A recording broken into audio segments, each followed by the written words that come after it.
नमस्कार मित्रों, मैं सीमा शर्मा अपने YouTube चैनल पर आपका हार्दिक अभिनंदन करती हूँ।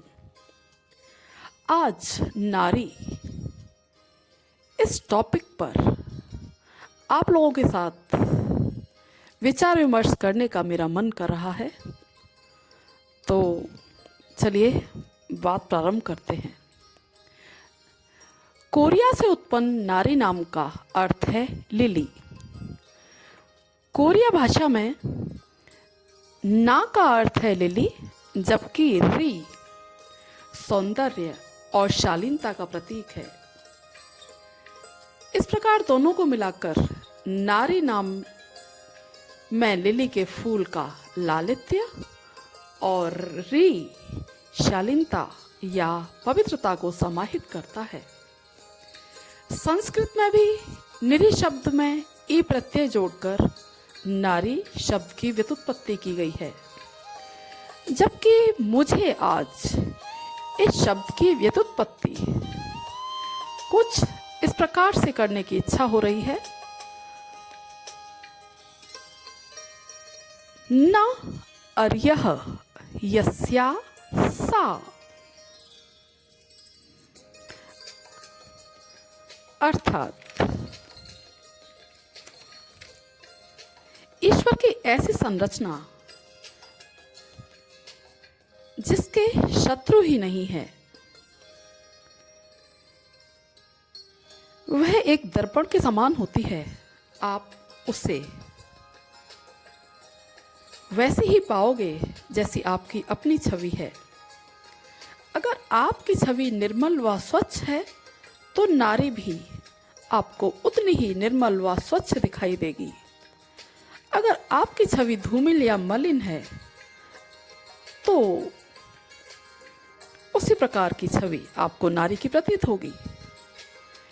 वस्तुतः उसका व्यवहार तो निर्मल ही है, क्योंकि नारी शब्द, जैसा कि मैंने आपको व्युत्पत्ति करके बताया, ना अर्यः यस्या सा, इस शब्द में ही छिपाया हुआ है कि उसका कोई शत्रु है ही नहीं।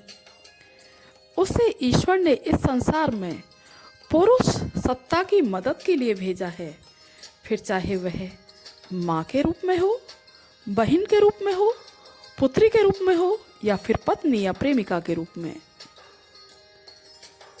अगर किसी नारी में आपको अपना शत्रु दिखाई देता है या नारी का व्यवहार शत्रुवत प्रतीत होता है, तो उसे पहले अपने अंदर की मलिनता को साफ करने की आवश्यकता है। पहले उस व्यक्ति को अपने अंदर बैठे हुए गंदे विचार रूपी शत्रु को मारकर भगाना होगा, तभी वह नारी के वस्तु रूप को देख पाएगा। क्योंकि नारी शक्ति को जब जब अनदेखा किया गया या उसका तिरस्कार किया गया, तब तब सृष्टि को बहुत बड़ी हानि हुई है। जब जब उसका अपमान किया गया, तब तब नारायण को स्वयं आना पड़ा। बड़े से बड़े दिग्गजों को भी नारी अपमान का दंड भुगतना पड़ा, और वह दंड या वह सजा उचित ही थी, क्योंकि जिसका व्यक्तित्व ही नहीं शत्रु बनने का, और उसको जबरन जब शत्रु बनाया जाए, शत्रुवत व्यवहार किया जाए, तो सृष्टिकर्ता को तो आना ही पड़ेगा उसके सम्मान की रक्षा हेतु और तथा कथित पुरुष सत्ता को उसकी जगह बताने हेतु। मत मनाइए महिला दिवस, मत पूजिए उसे महाशक्ति की तरह, बस उसे मानसिक उत्पीड़न मत दीजिए। स्त्री समर्पण से नहीं घबराती, वह केवल सम्मान की अपेक्षा रखती है। नहीं वह त्याग से डरती है, वह चाहती है अपने भविष्य की सुनिश्चितता। नारी अपने विचारों का महत्व चाहती है, इसे हरगिज उसकी मनमानी चलाना नहीं समझना चाहिए। स्त्री की प्रमुख या प्रथम प्राथमिकता होती है प्रेम। उसका कोई शत्रु होता ही नहीं, पर बदले में जब उसे प्रेम नहीं मिलता तब वह टूट जाती है, क्योंकि वह उसके अस्तित्व के खोने जैसा है।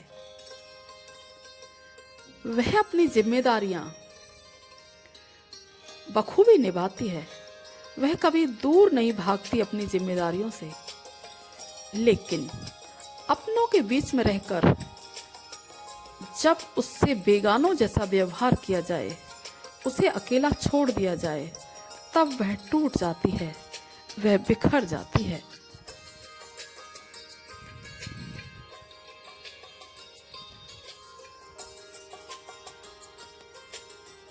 वह सबको प्रेम देने यहाँ पर आई है। प्रेम पूर्ण व्यवहार वह स्वयं भी अपने प्रति चाहती है।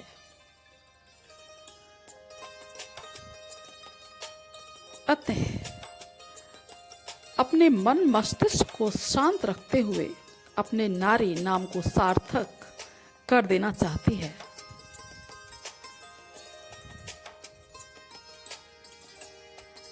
उसे मत सताइए, उसका मानसिक उत्पीड़न मत कीजिए।